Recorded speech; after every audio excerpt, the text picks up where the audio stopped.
A próxima questão, e pronto, eu estou aqui nesta aula do país que não tão beneficiada, que já tem a unidade de saúde pública com mais de 3.000 contactos e colegas sozinhos com mais de 70 contactos em interesse, coloca-se uma questão que às vezes ao Dr. Gonçalo, neste momento, que alguns profissionais acabaram por cair na tentação e seguir a tentação de procurar iniciativas próprias através de inovação digital para aumentar a eficiência e eficácia das práticas habituais do trace quando se confrontaram com este avolumar de tarefas.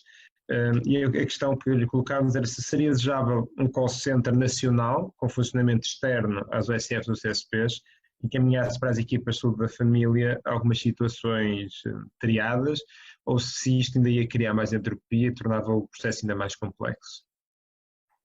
Então, acima de tudo, há aqui uma questão, e já vários pontos foram sendo, aqui ao longo do webinar, foram sendo falados, que estas inovações, nós transformamos os nossos consultórios em verdadeiros call centers Covid e não Covid. Mais em Covid também por causa desta questão do trace e das tarefas que impunham. E foram criados, tal como disse o colega Gustavo, da Saúde Pública, os Excels, as drives do Google, a revisão constante da plataforma Trace Covid por insuficiências da própria plataforma. Foram criadas e foram aproveitadas centrais telefónicas inteligentes de forma a reduzir o número de contactos e efetivamente todas estas experiências vieram revelar que existe uma forma de nós otimizarmos a nossa nova realidade e a nossa nova prática. Existe aqui uma preocupação de criação de um call center, porque as tarefas que existem a nível, neste momento, dos cuidados de saúde primários são excessivas. As equipas já estavam no limite e, neste momento, com o aumento das tarefas que se impuseram fruto da pandemia, as unidades começam a atingir um limite e não conseguem cumprir com todas as tarefas que, neste momento, estão atribuídas para o horário que, efetivamente, estão contratadas. Sabemos que este call center, como dizia a doutora Joana, resolve o problema de o acesso às unidades, que o contacto telefónico, não havendo ainda a implementação pela SPMS das centrais telefónicas que estão há tanto prometidas, resolve esse problema no sentido em que, se nós estabelecermos o plano de cuidados desde o início, como foi falado, conseguimos que só alguns contactos é que possam ser feitos nas situações limite ou nas situações de doença aguda, e isso poderia efetivamente obviar. A criação do call center tem também 4 vantagens, que é a uniformização e a sistematização do seguimento deste tipo de doentes, garantindo uma maior eficiência nos contactos, porque é padronizado. Estas equipas que ficam dedicadas por fazerem parte de um call center têm esta possibilidade de uma intersubstituição sem prejudicar as tarefas nas unidades. As emissões de testes, as declarações de isolamento profilático, que o SNS 24 já tem feito, mas nós sabemos que os algoritmos, como também já foi referido, são incorretos ou também muitas vezes geram tarefas inapropriadas.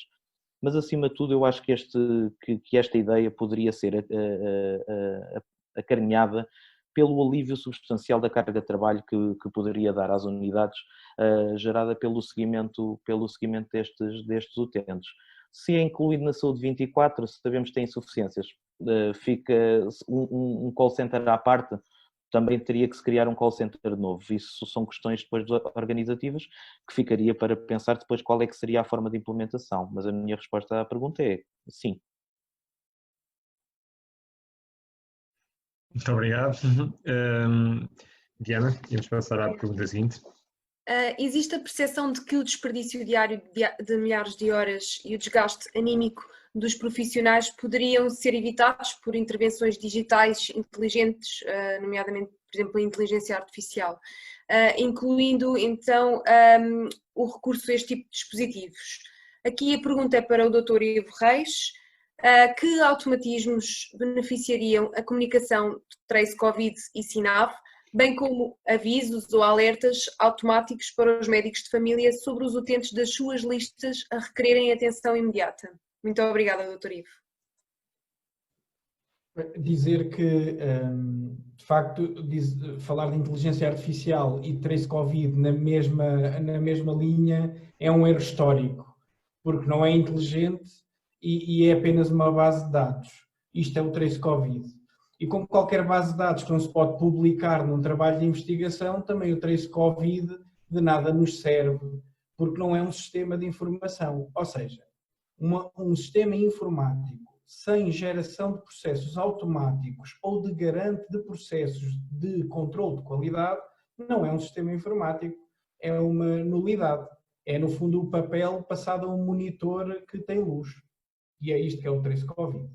Agora, já muito foi dito dos processos que podiam ser automáticos. Há alguns que, na medida do possível, não podemos acabar com o trace Covid amanhã, que era possível, porque temos a tecnologia, existe, está implementada, o S-Clínico comportava, através da plataforma RSS-SIGA, todas estas notificações que temos vindo a falar, era possível terminar, ou seja, há aqui uma vontade que todos desconhecemos de porque é que esta plataforma se mantém ativa, que é, pelo menos, avisarem-nos. Ou seja, automatismos. Se um doente lá está, é novo, eu quero saber. Tenho um e-mail institucional, podem mandar para mim, agradecia. Ok, os doentes sem médico. Muito bem, se há um doente sem médico, poderiam avisar o ACES, é que o ACES criava uma equipa para receber esses doentes, só precisávamos que nos avisassem. Mais automatismos. Se um doente recebe um teste negativo e é um caso suspeito, a sua vigilância termina ali, é uma vigilância que termina, porque é que isto não é automático, não faz sentido nenhum. Mais do que isso, então há um programa informático a avisar-me para comunicar informaticamente com outro programa informático que eu tenho na minha consulta utilizando outro programa informático, ou seja, isto é uma desintegração total. Nós temos 3 programas, S-Clínico, SINAV-MED, SINAV-LAB, e que não comunicam, porque não querem. Não há história, não há impedimento tecnológico para não comunicarem, é apenas ideológico. E isto é assustador numa era de um combate a uma pandemia. Podemos continuar na lista de automatismos simples, possíveis amanhã. Ok, eu tenho os doentes sem médico de família, criem um gestor de caso.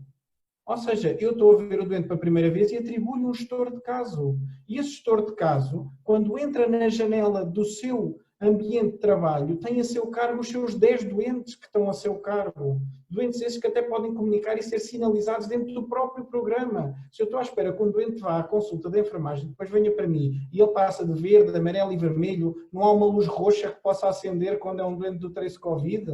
São cores e o monitor hoje em dia, o RGB, permite todas.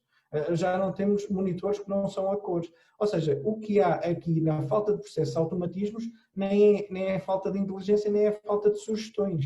Há uma ideologia por trás que não foi implementada, porque este processo não tem em conta que os médicos de família sejam capazes de controlar uma pandemia. E que o somos, tanto que até criamos X6 para dar a volta a esta história toda. Muito obrigada, doutor. Muito obrigado. Acho que está a começar a criar sumo esta conversa.